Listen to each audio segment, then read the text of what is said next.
Selamat datang di Pojok Santai. Sebelum Anda mendengarkan audiobook ini, kami menginformasikan bahwa channel ini adalah review audio dari buku yang ada di Indonesia. Untuk membaca keseluruhan buku ini, kami menyarankan membeli buku aslinya di toko buku kesayangan Anda, baik offline maupun online. Keberadaan channel ini dimaksudkan untuk membantu Anda mendapatkan pengetahuan dari buku-buku kesayangan Anda. Jangan lupa untuk subscribe, like, dan komen. Selamat datang di Pojok Santai, channel khusus yang membahas komik dan novel dengan cara asyik. Belajar dari pengalaman, Ranggapati alias pendekar Raja Wali Sakti kini lebih berhati-hati dalam melangkah. Seperti apa? Yuk langsung saja disimak video kali ini.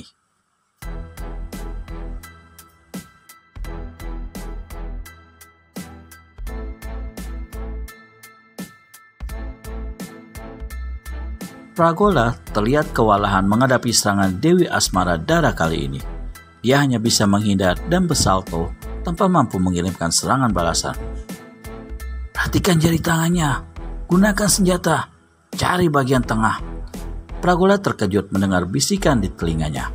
Dia tak mau berpikir panjang, siapapun orangnya pasti ingin membantu. Pragola segera meloloskan pedangnya yang tergantung di pinggang. Sreng! Kali ini dihiraukan ujung selendang yang mengincar tubuhnya.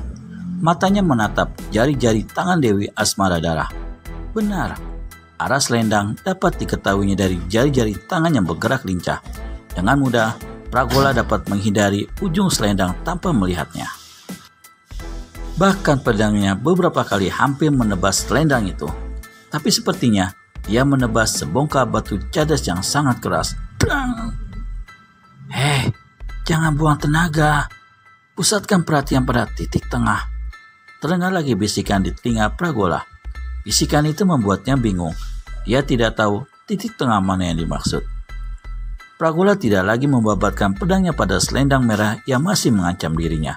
Matanya tetap tidak lepas menatap jari-jari tangan Dewi Asmaradara. Otaknya terus bekerja memecahkan maksud bisikan tadi. Tiba-tiba Pragola berteriak nyaring. Tubuhnya mencelat ke udara. Dengan kecepatan yang luar biasa, dia menukik tepat di tengah-tengah selendang. Dewi Asmaradara terkejut. Cepat-cepat ditarik selendangnya. Terlambat. Srek! Ujung pedang Pragola telah membabat tepat di tengah-tengah selendang merah itu. Setan! Maka Dewi Asmaradara melihat selendang pusakanya terpotong jadi dua. Dewi Asmaradara mencampakkan selendangnya. Dia segera menggerakkan tangannya mengembang ke samping. Lalu dengan gerakannya cepat, dua tangannya melintang depan muka. Pragola terkejut. Tiba-tiba saja mata Dewi Asmaradara berubah merah. Belum hilang rasa terkejutnya, dari mata itu meluncur seberkas sinar merah mengarah dirinya.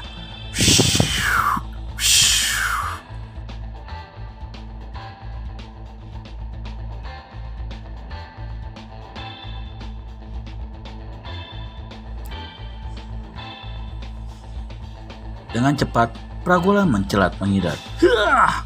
Satu berkas sinar lagi terpaksa ditangkisnya dengan pedang. Trang!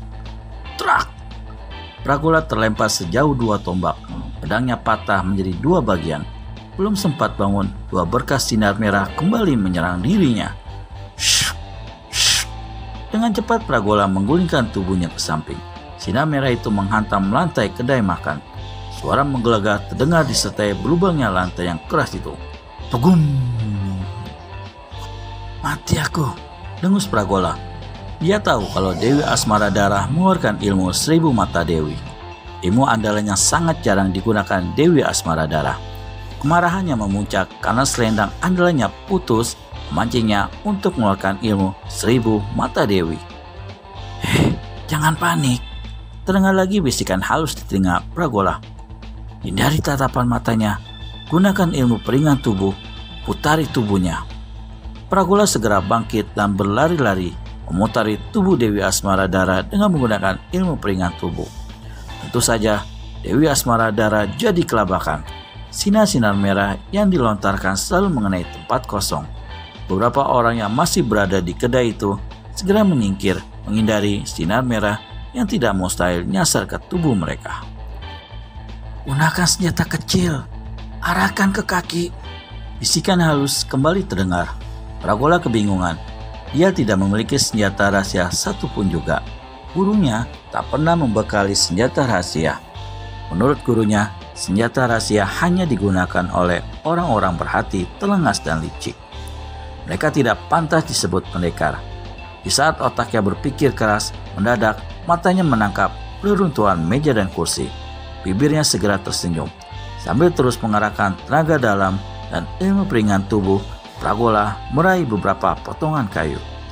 Diremasnya potongan kayu itu hingga menjadi serpihan.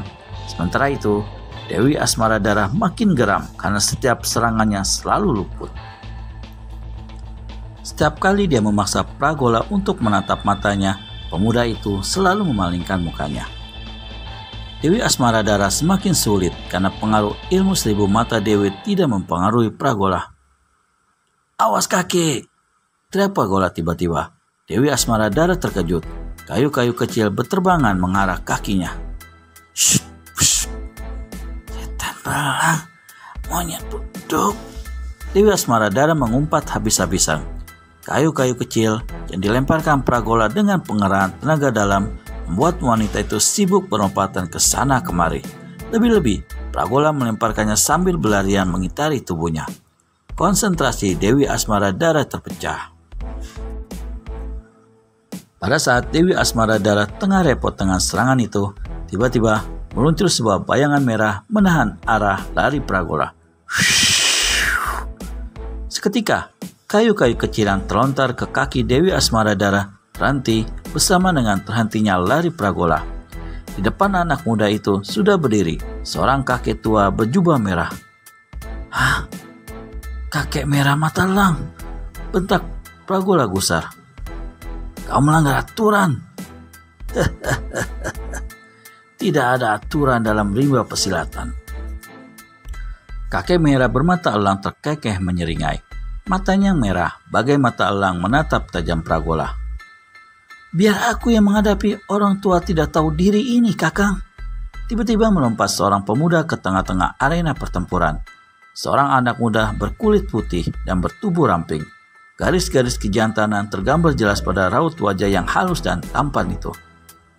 "Hati-hati adik Barada, orang ini sangat kejam dan sakti," Pragola mengingatkan. Namun Barada hanya tersenyum. Dilangkahkan kakinya 2 tindak ke depan. Dia sudah tahu kehebatan kakek merah bermata elang. Makanya dia harus bertindak hati-hati dan penuh perhitungan. Dalam perkumpulan teratai putih, Barada hanya 1 tingkat di bawah Pragola. Jadi, dia juga tak bisa dianggap remeh.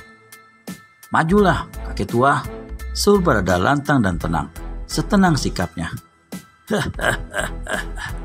"Anak kemarin sore ingin menantangku.